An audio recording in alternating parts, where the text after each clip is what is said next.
So in this video, we are going to go step by step, problem by problem, over the review that we had for our test that is on March 8th. So problem number 1 says to factor out the expression 2x squared plus 7x plus 4. In class, I told you that we are supposed to have a 9x. That was just a misprint, a typo. That should be 9x. All right, so the first thing we got to do here is draw a box. The first term goes in the first box. The last term goes in the last box. We identify our A, which is the number in front of x squared, our B, the number in front of x, and our C, the number by itself. Multiply A times C. 2 times 4 would give us 8. Now we want to find all the different factors of 8. And again, when you have your calculators, this is something that you can put in the calculator. Doing y1 is A times C divided by x. And your y2 is A times C divided by x plus x. And you'd be able to find the factors that way. But right now, since we don't have a calculator, we're going to do it by hand. So different ways I can get 8. 1 times 8, 2 times 4. I'm looking for the pair that when I add them up will give me the B number, which is 9. So 1 plus 8 is 9, 2 plus 4 would be 6. This is what I'm looking for.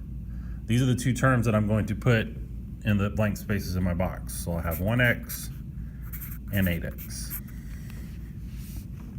After that, we're going to take out the things that are in common. So on the left side, I can take out a 2, because 2 goes into 2 and 8, and I can take out an x. On the right side, I can just take out a 1. On the top, I can take out an x, and on the bottom, I can take out a 4, because 4 goes into 4 and 8.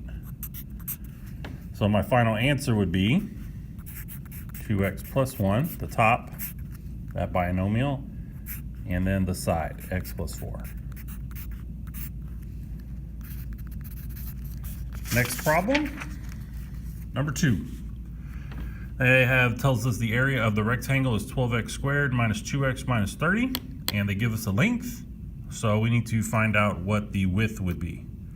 So finding the area is usually the length times the width, but since we don't know the width, we're going to work backwards and we're going to divide the length from the area to get this missing part.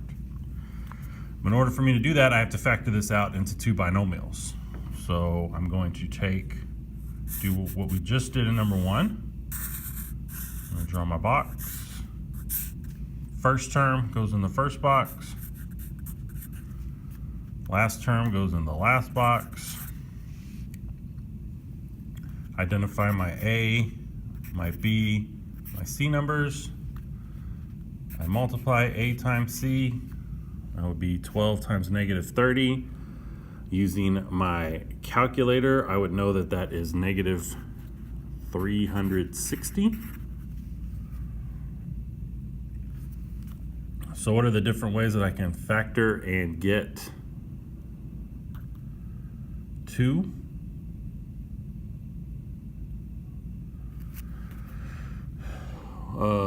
Things that multiply to give us 360 would be, let me divide this by 2, be 180. 6 times 15. 18 times 10.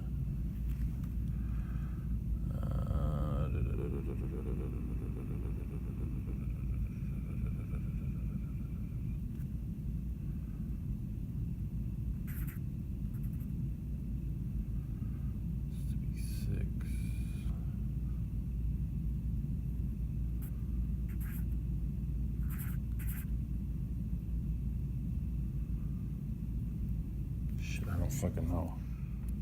So going over all the factors here, I'd have 18 and 20. Okay, since it's a negative, that means one of these numbers has to be negative. Our B number is negative. That means that the bigger number is going to be negative. So 18 minus 20 would give us -2, which is what our B number is.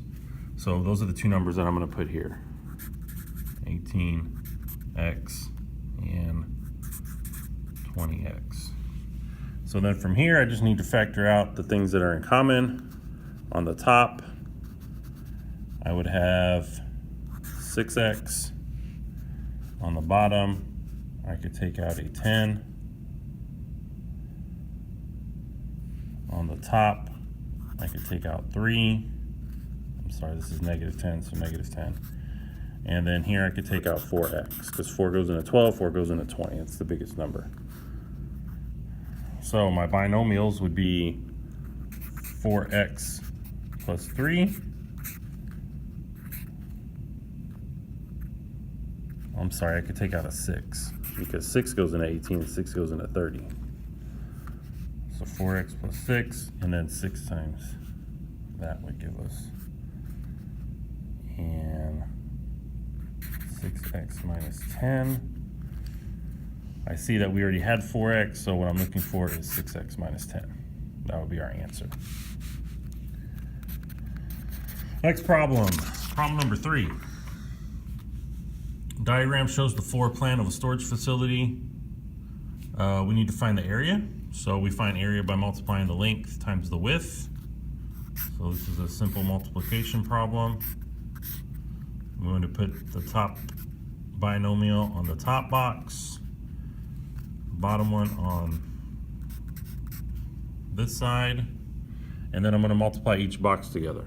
Now since I'm trying to find the area, this is why I'm multiplying. I'm not going backwards.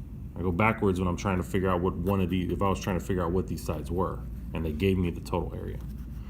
5 times 4 is 20, x times x is x squared. 4 times 4 is 16. Now I bring that x because there's nothing for me to multiply with here. 5 times -4 is -20. Again, I have an x. And then 4 times -4 is -16. I need to combine my like terms.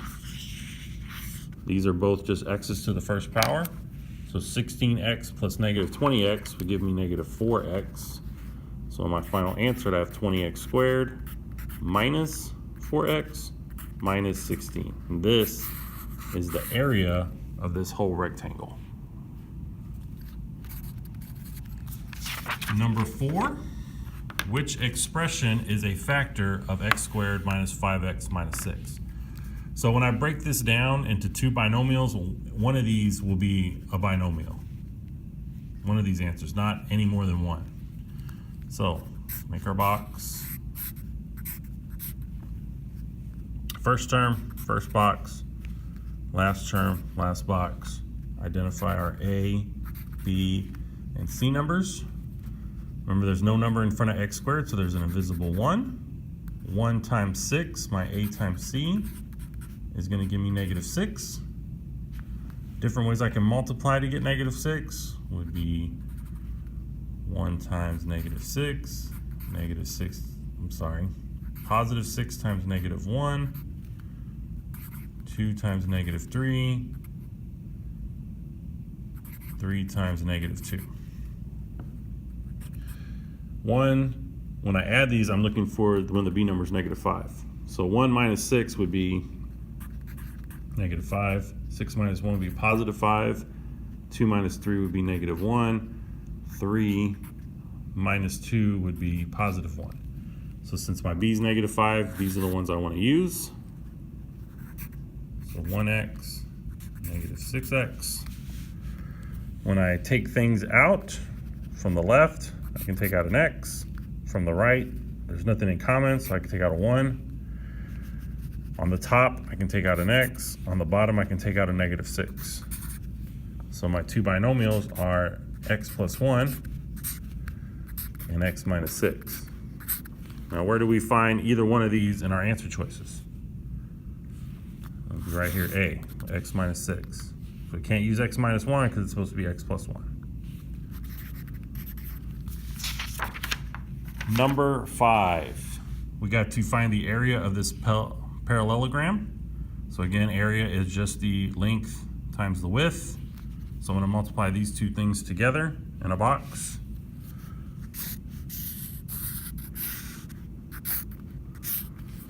So I have 4x minus 2. And I have 2x minus 1. 4 times 2 is 8. X times x is x squared. Negative 2 times 2 is negative 4. And then there's an x, so I bring that over here.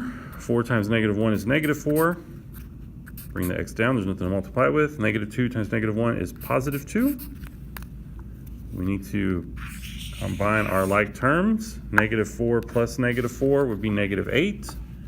So my final answer is going to be x squared, 8x squared, minus the 8x that I just combined together, plus 2. That is the area of this parallelogram. Number 6. What is the solution to 8x minus 3 times the quantity of 2x minus 4 equals 3 times the quantity of x minus 6? So we're just solving for x, going through our steps. First one is always to distribute. So get rid of the parentheses. So I'm going to multiply everything in here by negative 3. And bring this 8x down. Negative 3 times 2 is negative 6x. Negative 3 times negative 4 is positive 12. I also have parentheses on this side, so I'm going to have to distribute these also. 3 times x is 3x. 3 times negative 6 is negative 18. Next, we are going to draw our border. Then we want to combine like terms. So on this problem, I have x's on this side that I can put together before I move on. So 8 minus 6 would be 2x. And I don't have any like terms on this side because I have an x and a number by itself. Those are not alike terms, so I can't put them together. Now I want to add or subtract because I want to get all my x's on the left and all my numbers on the right. So I have an x here, which is good, but I have a number. I don't want any numbers over here. So I'm going to get rid of this positive 12 by subtracting 12 from both sides. And you can see I'm subtracting the 12 from the 18. I can't subtract 12 from an x because I don't know what that x is. I can only subtract a number from a number. These would cancel out, leaving me just 2x on the left. And then negative 18 minus 12 is negative 30. So over here, I only have x's. On the right side, I have an x and a number. I only want numbers, so I'm gonna get rid of this x by doing the opposite again. It's positive 3x. So subtracting 3x from both sides, we'll get rid of this.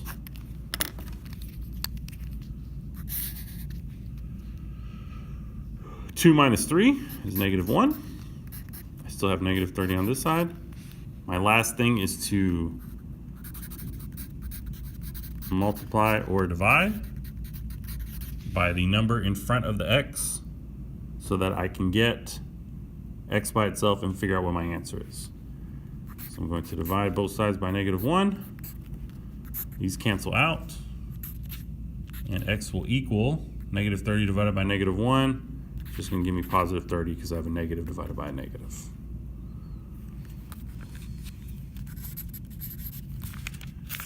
Number 7.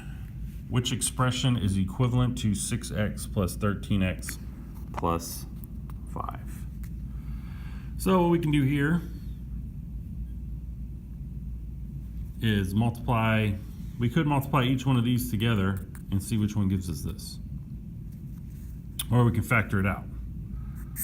So we'll draw our box. First term, first box. Last term, last box. I'm going to put my A, B, and C. I know I need to multiply A times C. 6 times 5 is 30. Let's list our factors of 30, or all the different ways I can get positive 30. So 30 times 1, 15 times 2, 10 times 3, 5 times 6, and I believe that's it. Which one of these, when I add them up together, is going to give me 13? Well, if I add these, I get 31. If I add these, I get 17. If I add these, I get 13. That's the one I'm looking for. And if I added this, I'd get 11. So these are the two factors of this. So I'm going to put a 10x squared, 10x in one spot and a 3x. Now we're just going to take out the things that are in common. So in the left, I can take out a 3 and an x. On the right, I can take out a 5, because 5 goes into both of these, and there's no x, so I can't take an x out. Here, 2 would go into 6 and into 10, and I can take an x out because they both have 1. And on the bottom, there's nothing for me to take out, nothing in common, so it's just a 1.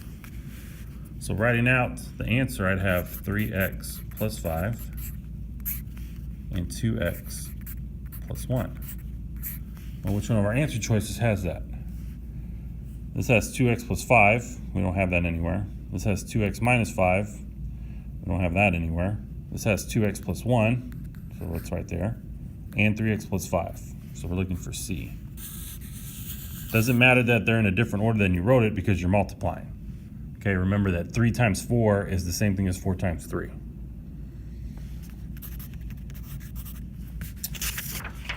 Number 8. What is the equation of the line that is perpendicular to 2x minus 4y equals 4 and has an x-intercept of 6?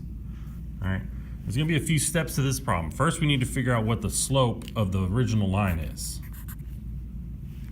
All right, and then after we find the slope, we're going to have to change that slope so we can figure out what the slope of the perpendicular line is. Okay, perpendicular lines cross each other at a 90-degree angle.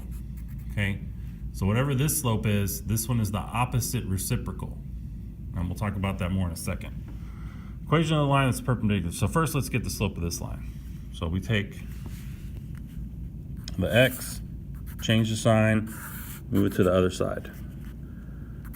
So I'll have negative 5y equals 4 minus 2x. Then I divide everything by the number in front of y because I'm trying to get the y by itself so I know what the slope is. I divide everything by negative 5. That crosses out. I get y equals negative 4 over 5. That's my y-intercept, all right? That's not the slope because this doesn't have the x with it. The slope is always with the x. The number by itself is always your y-intercept.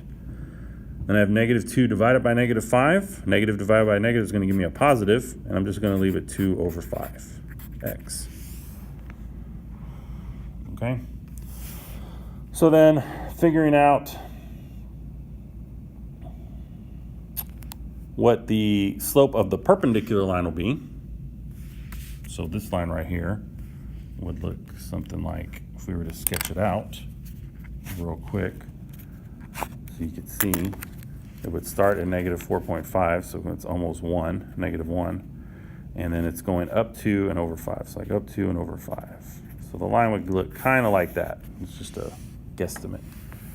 So we're looking for a line that has a y-intercept of 6, which would be like over here, and it's perpendicular, so it's going to go more like that, where it makes a 90-degree angle with the first line. That's supposed to be a little 90-degree angle box. All right, so the slope of the original line is 2 over 5. So to get the slope of the perpendicular line, first we flip the numbers in the fraction.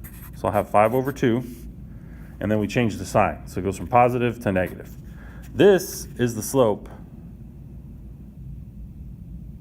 of our new line. All right, so let's check our answer choices and see if any of them have negative 5 over 2 before we could continue doing any more work. So I look over here.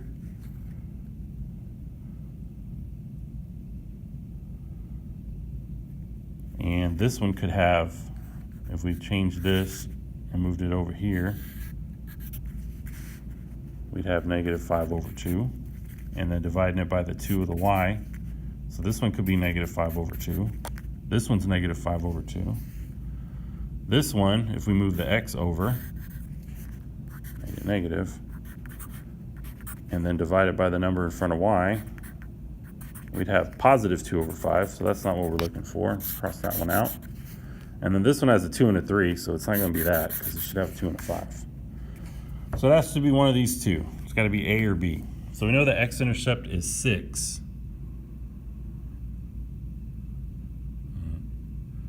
So that means if we put 6 in for x, we should get 0 for y.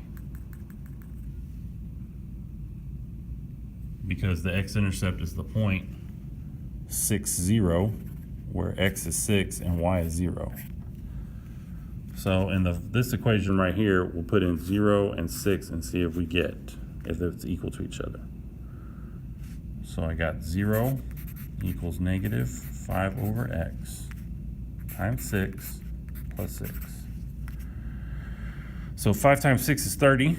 30 divided by 2 is 15. So that would be negative 15 plus 6. Negative 15 plus 6 is negative 9. So that's not right. 0 doesn't equal negative 9.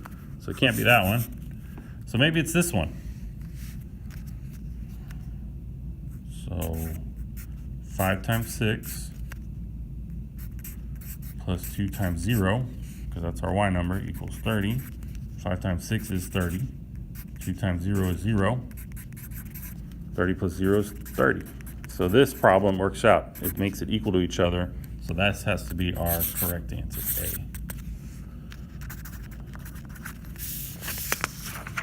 Number 9. Which pair of lines is perpendicular? So just like the last problem in number 8, we're going to have to change all these to y equals mx plus b so we can see what the slopes are and compare which ones are equal to each other.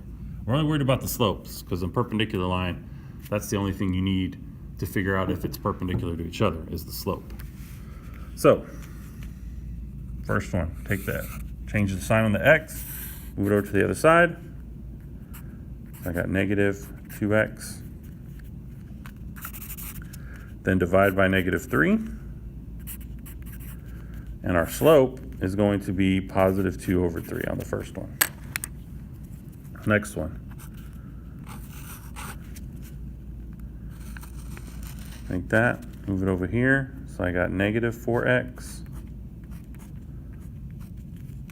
Divide by 6. Negative 4 divided by 6 is negative 2 over 3. So these are not perpendicular to each other because they have although the signs are different, this is positive and that's negative, we didn't flip the fraction. Next one, change the sign on the x, move it over to the other side, so negative 2x, divide both sides by 3, and I get negative 2 over 3. So these two, number 2 and number 3, are parallel to each other because they have the exact same slope. Those two lines would never touch each other if we were to graph them. And then the last one, change the sign on the x, move it over to the other side, divide everything by 2, and get negative 3 over 2. So this one, we did flip the fraction from the two lines that are parallel, but we didn't change the sign. So the only one where we flipped the fraction and we've changed the sign is the first one and the last one. Those are the two lines that are parallel to each other. So 1 and 4 would be our answer here. Number 10, savings account balance is modeled in the graph below. What is the rate of change? So rate of change is slope. All right, we start right here at this point, 0.50. That means before he makes any deposits, his bank account has $50 in it already. After he makes one deposit, it increases to 150.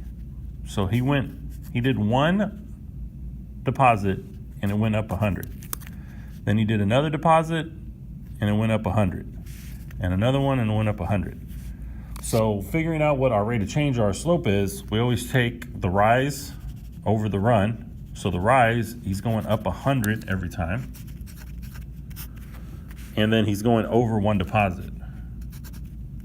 So every deposit, he's making $100. So the rate of change is $100 per deposit. That's it. When doing these problems, y'all have to pay attention and make sure you see what the units are on the side before you write out the rate of change. All right. I see a lot of students just say, oh, I went up 2 squares and I went over 1, so the slope has to be 2 because 2 over 1. But you have to know what each one of these is worth. They're not always just worth 1 square.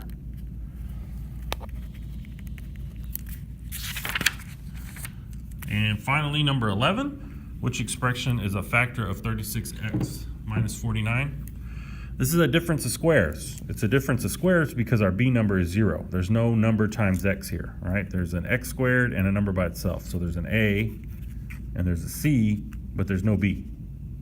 Since the b is 0, all we have to do is take the square root of each of these. So we can make a box. We'd have 36x squared and negative 49 because we put the first term first, last term last. What two ways what multiplied by itself would give us 36 and x squared? Well, 36, we get that by multiplying 6 times 6. So 6. X squared, we get that by multiplying x times x. Next, we have 49. So what's the only way we can multiply a number by itself to get 49? It'd be 7 times 7. So 7 and 7. Since this is negative, one of these has to be negative. It doesn't really matter which one we make it. So I'll have 6x plus 7 and 6x minus 7 are our two factors. We look at our answer choices, and there we go. There's one right there.